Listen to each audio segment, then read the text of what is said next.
Dear students, a very warm welcome to all of you in my today's lecture of Managerial Economics. In today's lecture, we will discuss upon the topic nature and concept of profit. पहले बात करेंगे कि profit का concept क्या है, profit का nature क्या है. Because whenever we are talking about the profit, then it is a very basic concept in any of the market economy. किसी भी पर्टिकुलर मार्केट की हम बात करें तो उसकी इकोनॉमी प्रॉपर वे में तभी वर्कआउट कर सकती है जब वहाँ प्रॉफिट एग्जिस्ट करेगा. अगर प्रॉफिट एग्जिस्ट नहीं कर रहा होगा तो उस केस में जो इकोनॉमी है वो प्रॉपर वे में ग्रोथ या ग्रोइंग वे में डेवलप्ड नहीं हो पाएगी. अगर हम प्रॉफिट की बात करें तो profit acts as incentive mechanism for business investment. जहां प्रॉफिट ज़्यादा दिखाई दे रहा होगा उन पर्टिकुलर बिजनेस में जो बिजनेसमैन है वो ज़्यादा से ज़्यादा इन्वेस्टमेंट को फोकस करना चाहेंगे. तो एक तरीके से ये इंसेंटिव मैकेनिज्म कवर करती है. Higher profits provide incentives for business growth, क्योंकि जितना ज़्यादा उन्हें प्रॉफिट मिलेगा उतने ही बिजनेस के ग्रो होने के चांसेस बढ़ते चले जाएंगे. More and more profit, it means that more and more growth of the business. Profit के बेसिस पर हमें एक ऑटोमेटिक सिग्नल मिलता है कि हमें रिसोर्सेज जो भी हमारे पास स्कार्स रिसोर्सेज अवेलेबल है उनको हमें किस तरह से एलोकेट करना है या फिर हमें उन्हें रीएलोकेट करना है. अगर कंपनी एनफ वे में प्रॉफिट को अर्न कर रही है तो इस केस में क्या करती है, कंपनी अपने रिसोर्सेज को एज इट इज वे में कंज्यूम करती रहती है, यूटिलाइज करती रहती है. लेकिन अगर उसे प्रॉफिट प्रॉपर वे में नहीं हो रहा है तो क्या करती है, तो वो जरूरत है रिसोर्सेज को इस तरीके से एलोकेट करने की, रीएलोकेट करने की, जिससे कि जो प्रॉफिट चांसेस अवेलेबल है, जो प्रॉफिट अपॉर्चुनिटीज अवेलेबल है मार्केट में, उनको कैप्चर किया जा सके. तो एक तरीके से जो प्रॉफिट है वो एक ऑटोमेटिक सिग्नल प्रोवाइड करता है कि हमें अपने रिसोर्सेज को किस तरीके से एलोकेट करना है या रीएलोकेट करना है. तो इस तरह से देखा जाए तो जो प्रॉफिट है it is providing different type of informations and incentives to the business firms within economy. एक प्रॉपर डेफिनेशन इसकी स्टडी कर लेते हैं हम. उल्मर ने ये डेफिनेशन प्रोवाइड करी थी. क्या कहना था उल्मर का? प्रॉफिट में be defined as the difference between total revenue and total cost. बहुत सिंपल सी डेफिनेशन है ये प्रॉफिट की और बेसिक डेफिनेशन है. प्रॉफिट का मतलब होता है difference between total revenue and total cost. It means that the formula is profit is equal to TR minus TC. TR means total revenue and TC means total cost. अब बात करते हैं total revenue की. Total revenue का मतलब the value of output और total cost का मतलब होता है वैल्यू ऑफ इनपुट्स. क्योंकि जो ऑर्गेनाइजेशन है या फर्म है वो डिफरेंट टाइप के गुड्स एंड सर्विसेज को प्रोड्यूस कर रही है. तो फाइनली उसने जो गुड्स एंड सर्विसेज प्रोड्यूस करे, जो आउटपुट उसका निकल कर आया प्रोडक्शन के बाद, जो उसकी वैल्यू होगी आउटपुट की, उसके बेसिस पर उसका टोटल रेवेन्यू जनरेट होगा. और उस पर्टिकुलर प्रोडक्ट को प्रोड्यूस करने में उसने जो डिफरेंट टाइप के एक्सपेंसेस को इनकर्ड किया, डिफरेंट टाइप के इनपुट्स को परचेज किया, उन पर अपना पैसा खर्च किया, वो क्या कहलाएगी? उसकी टोटल कॉस्ट. तो हम क्या कहेंगे इसे? Value of inputs. अब पहले बात करते हैं हम वैल्यू ऑफ आउटपुट की या फिर टोटल रेवेन्यू की. टोटल रेवेन्यू को हम मार्केट में डिमांड कंडीशंस के बेसिस पर डिटरमाइन करते हैं.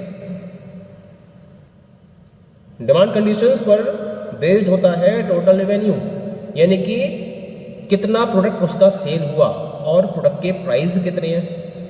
ये तो बात आएगी ना. रेवेन्यू का मतलब होता है price per unit of the product multiplied by the physical volume of sales, तभी तो रेवेन्यू निकल कर आएगा. और जो सेल्स है वो किस पर डिपेंड करती है? वो डिमांड कंडीशंस पर डिपेंड करती है.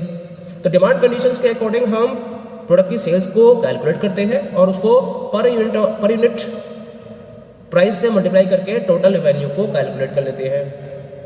1 पॉइंट. अब बात आती है टोटल कॉस्ट की. टोटल कॉस्ट क्या है?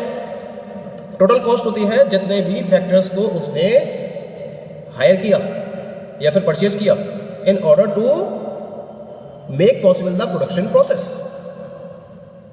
रॉ मटेरियल परचेज करा उसने, लैंड को हायर किया, बिल्डिंग डेवलप करी, मशीनरीज को इंस्टॉल किया, फिर डिफरेंट टाइप, फिर उसकी प्रोसेसिंग के लिए जो भी उसको अरेंजमेंट करने थे वो सारे अरेंजमेंट उसने करे, इस तरह से लेबर का अरेंजमेंट करा, और भी डिफरेंट एक्सपेंसेस है। तो इन सारे एक्सपेंसेस के बेसिस पर टोटल कॉस्ट को फॉलो किया गया। तो टोटल कॉस्ट मार्केट में सप्लाई कंडीशंस के बेसिस पर डिटरमाइन की जाती है। क्लियर?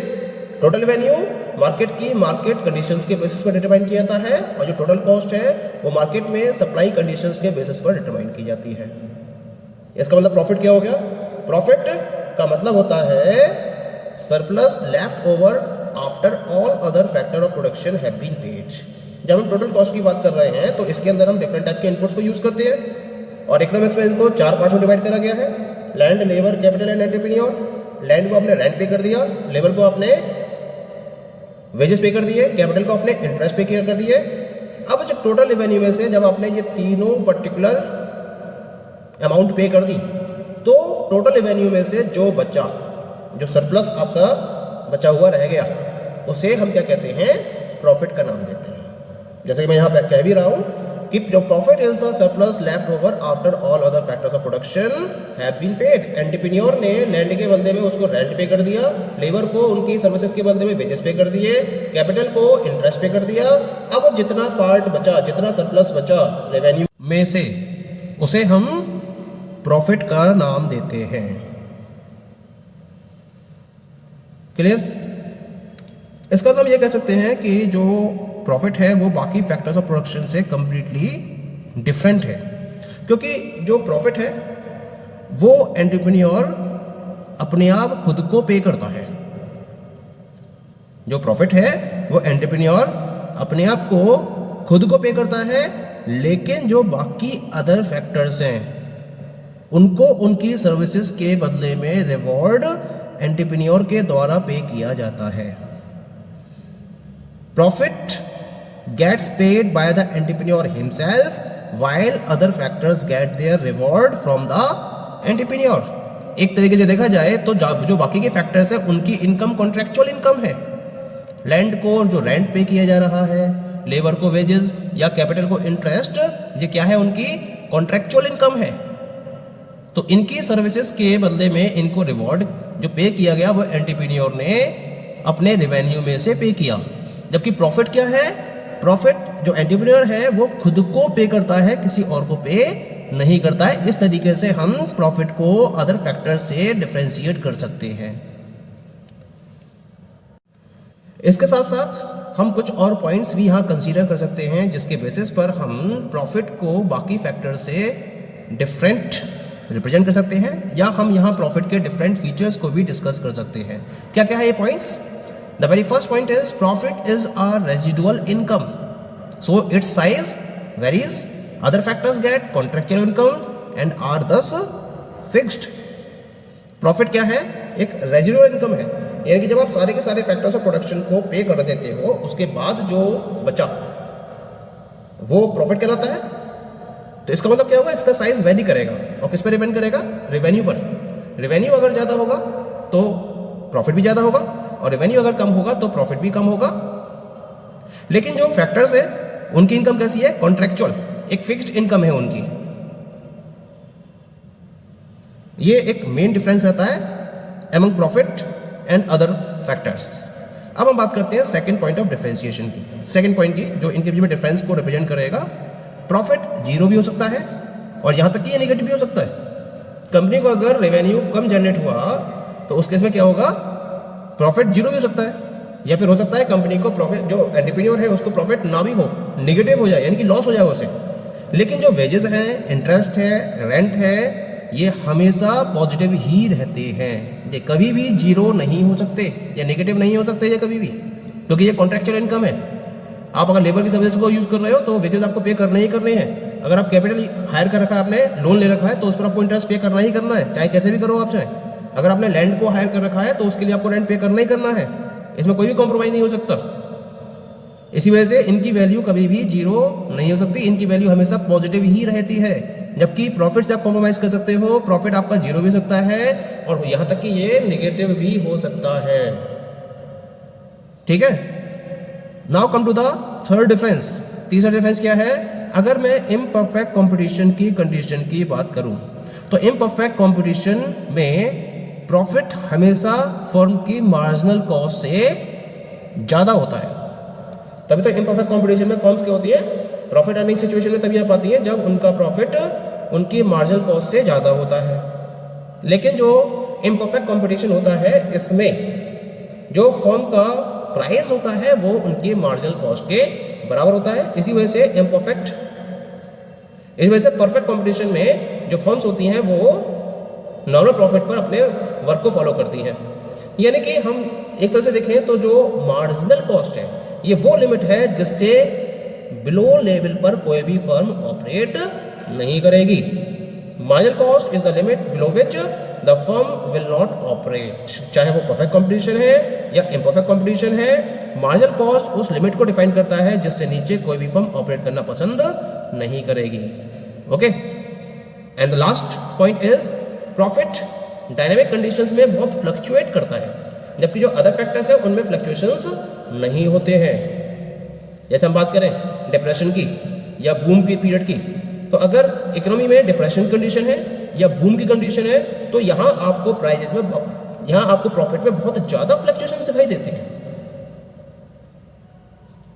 जबकि जो अदर फैक्टर्स ऑफ प्रोडक्शन है उनके प्राइजेस में बहुत ज़्यादा फ्लक्चुएशंस नहीं होते हैं।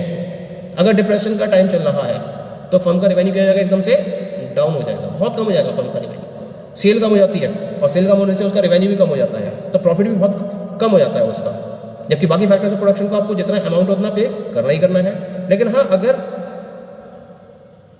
कंडीशन इन्फ्लेटरी है या बूम की कंडीशन है तो बूम की कंडीशन में क्या होगा, ज़्यादा से ज़्यादा सेल्स होगी फर्म की, और फर्म की सेल ज़्यादा से ज़्यादा होने से उसका रेवेन्यू भी ज़्यादा होगा। लेकिन यहाँ पर जो फैक्टर्स को पे किया जा रहा है वो फिक्स्ड वे में फॉलो किया जा रहा है, फिक्स्ड वे में उनको पे किया जा रहा है। इसका मतलब जो फर्म का रेवेन्यू है या इंडिविजुअल का रेवेन्यू है वो इंक्रीज हो जाएगा। तो कुल मिला के जो प्रॉफिट है वो डायनेमिक कंडीशंस में फ्लक्चुएट करता ही करता है, जबकि बाकी फैक्टर्स ऑफ प्रोडक्शन में इतना ज़्यादा फ्लक्चुएशन नहीं होता है, उनकी इनकम में इतना ज़्यादा फ्लक्चुएशन नहीं होता है। Okay, thank you.